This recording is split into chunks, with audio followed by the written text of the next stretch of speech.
तो पशु योनि में कौन जाएगा?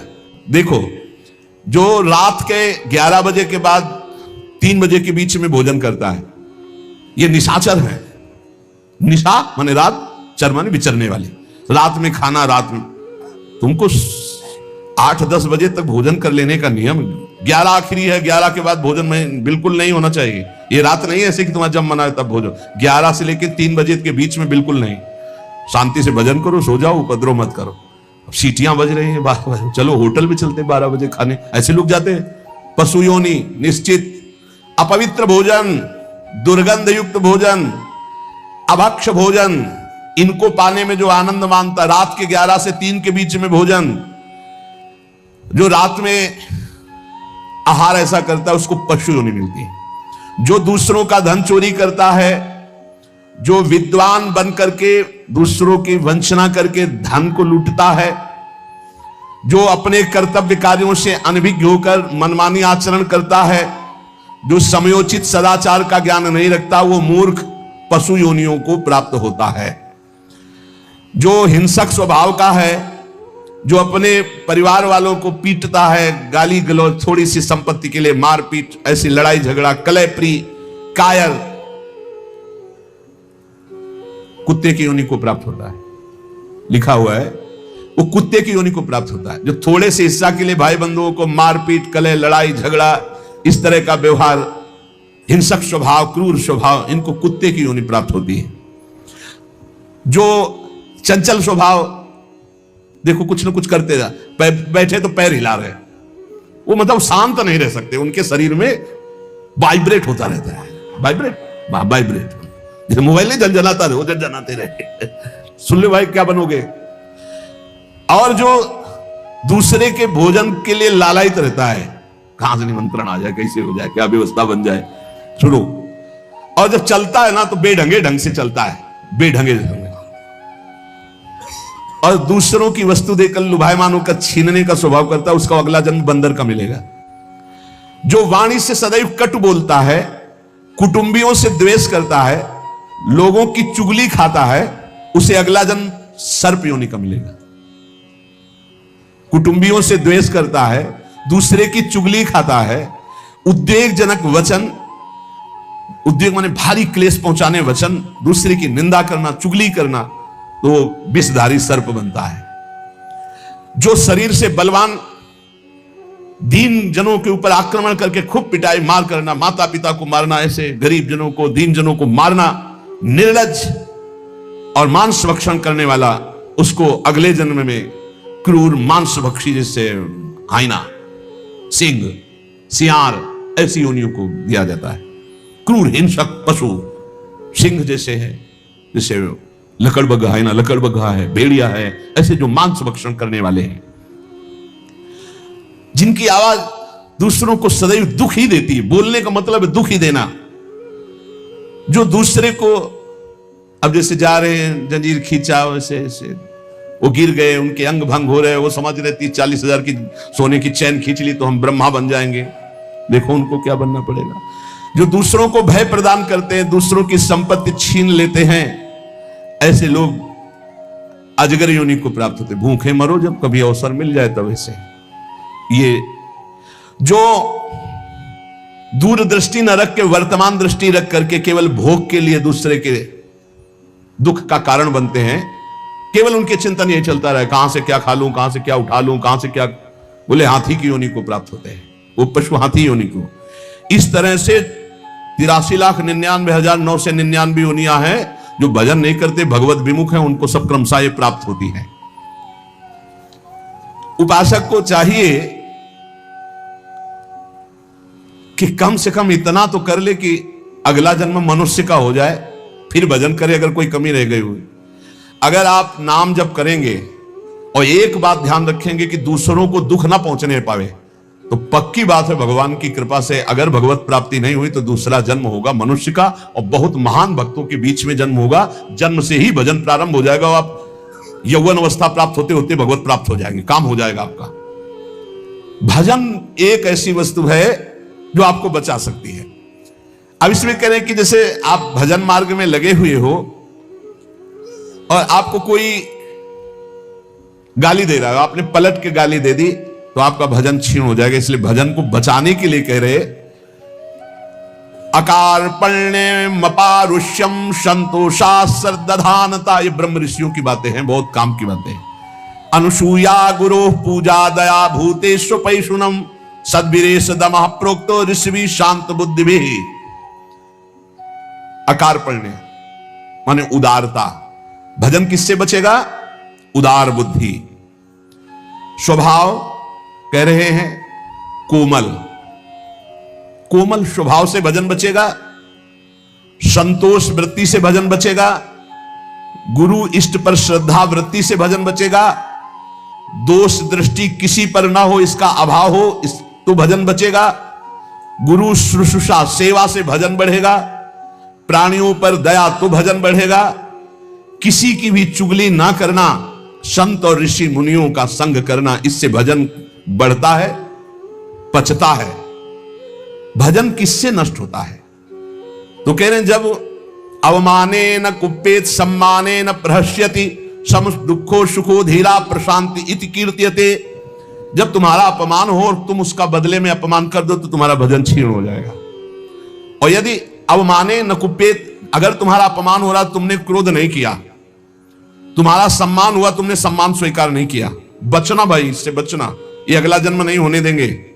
अगर ऐसा उदारता, कोमल स्वभाव, संतोष, श्रद्धा, दोष दृष्टि का अभाव, गुरु सेवा, प्राणियों पर दया, चुगली ना करना, निश्चित निश्चित अगला जन्म नहीं होगा।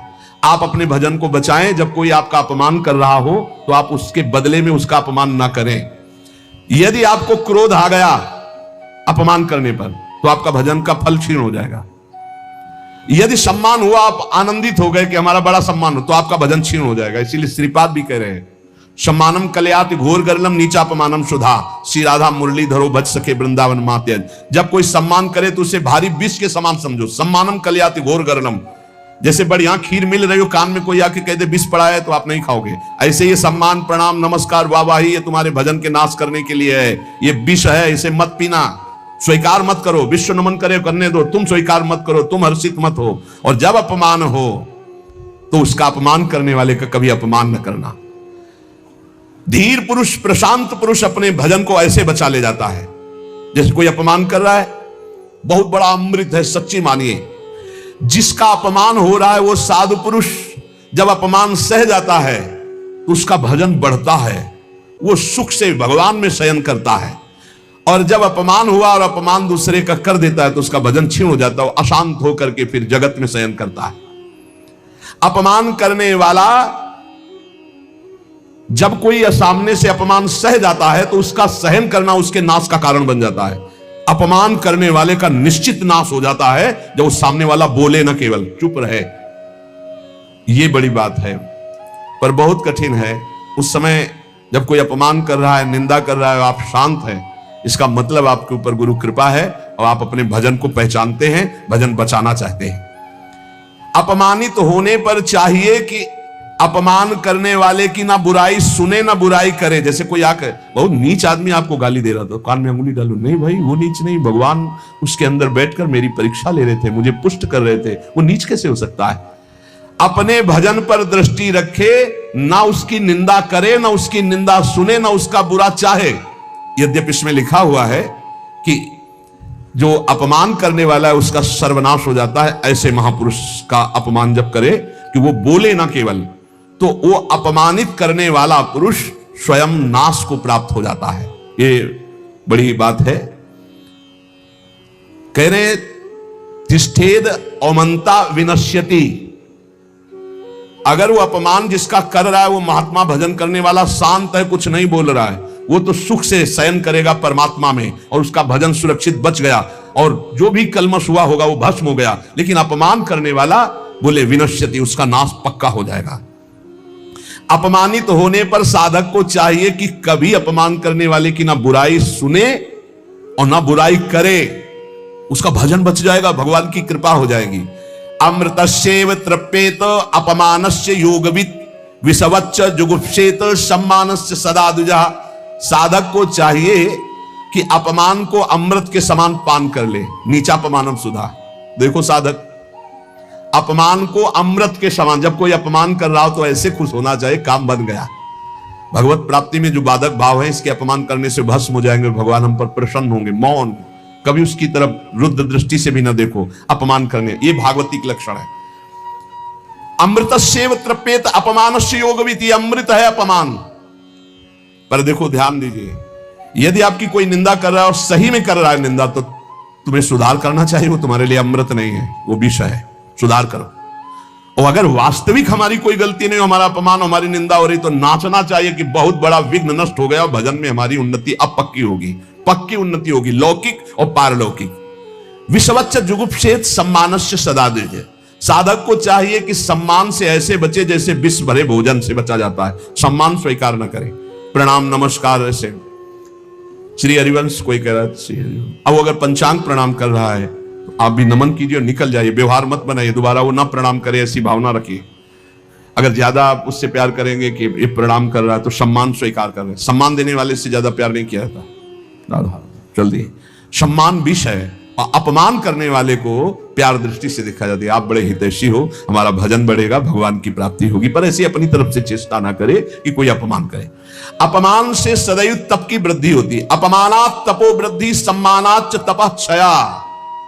सम्मान स्वीकार करने पर तपस्या भजन क्षय हो जाता है, और अपमान होने पर तपो वृद्धि, उसकी तपस्या की वृद्धि होती है। अर्चिता पूजितो विप्रा दुग्धा गौरी गच्छति।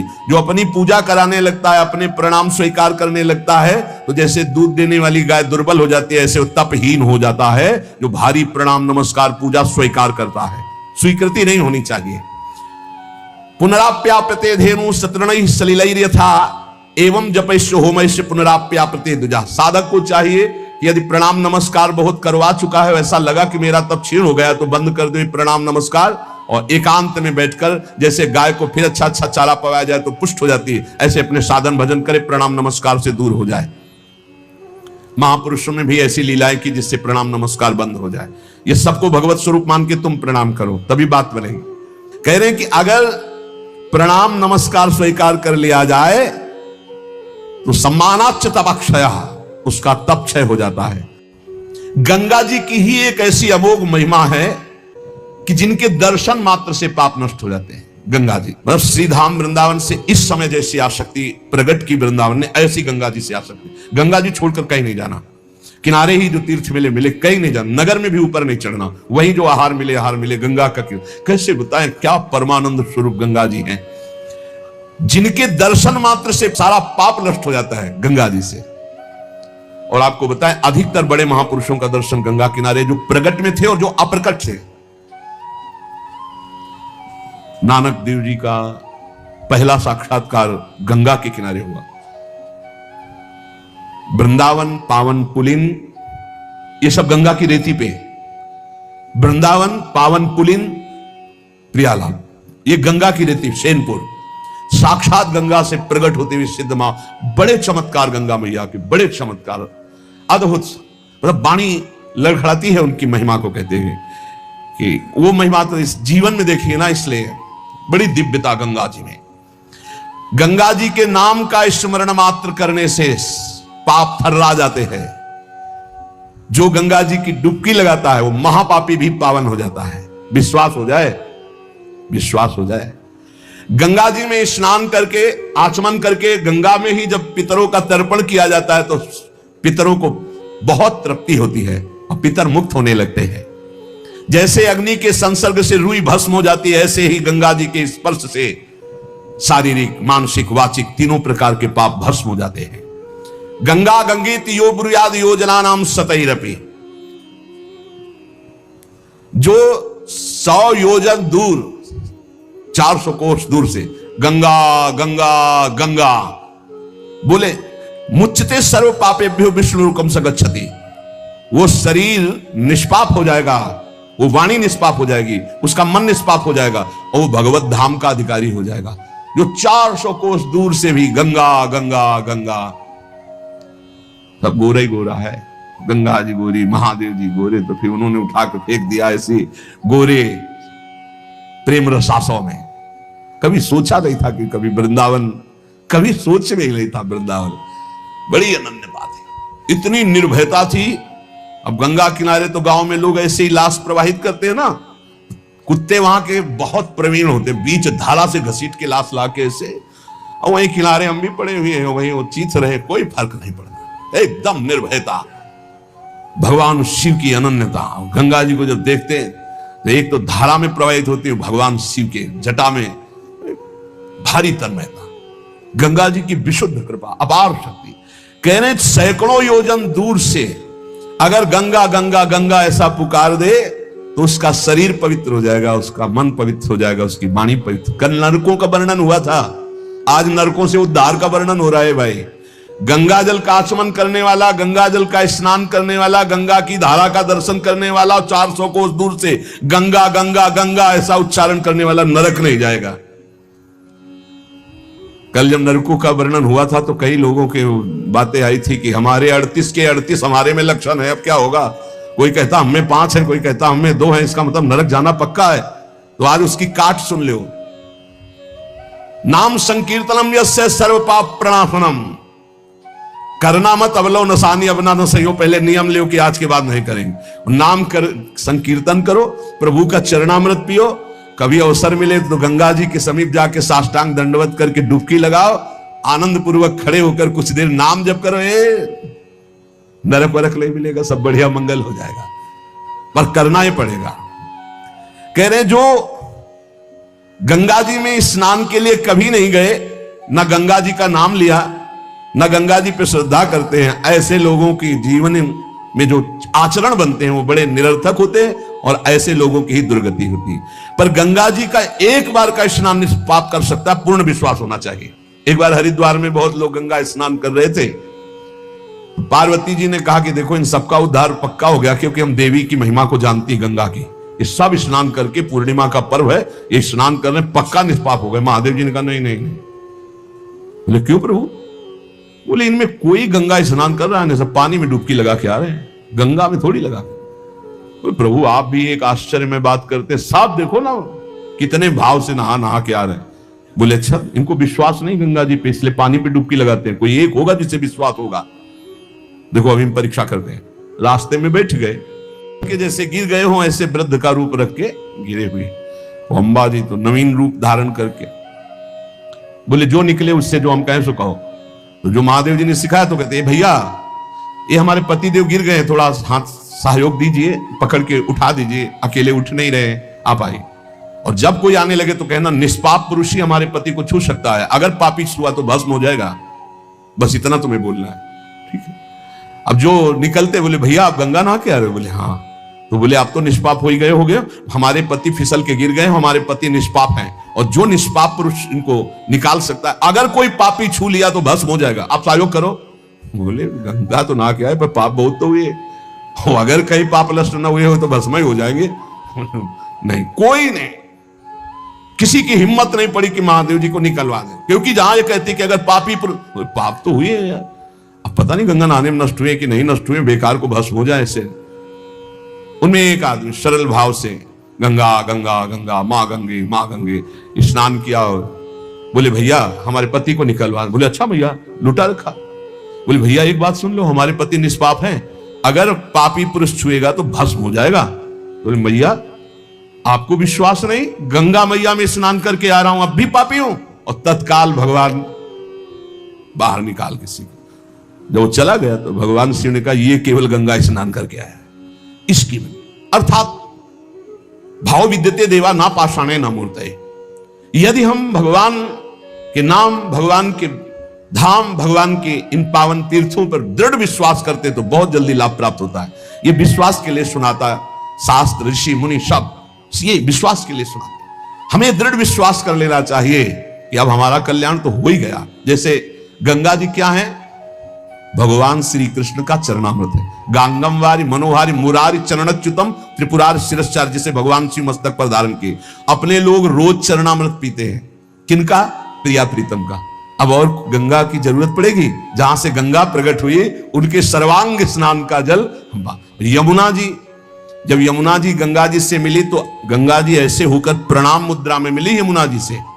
यमुना जी ने कहा तुम्हारा अहो भाग्य कि तुम जगत पावन करने वाली गंगा हो। तो उन्होंने कहा तुम्हारे सामने मेरी कोई सामर्थ्य नहीं। क्योंकि तुम में प्रभु पूर्ण अवगाहन करते। हम तो प्रभु के चरण धोवन मात्र हैं, आपके ऊपर तो पूर्ण प्रभु की कृपा है। ब्रजेंद्र सोनु राधिका हृदय प्रपूर्य मारे हो।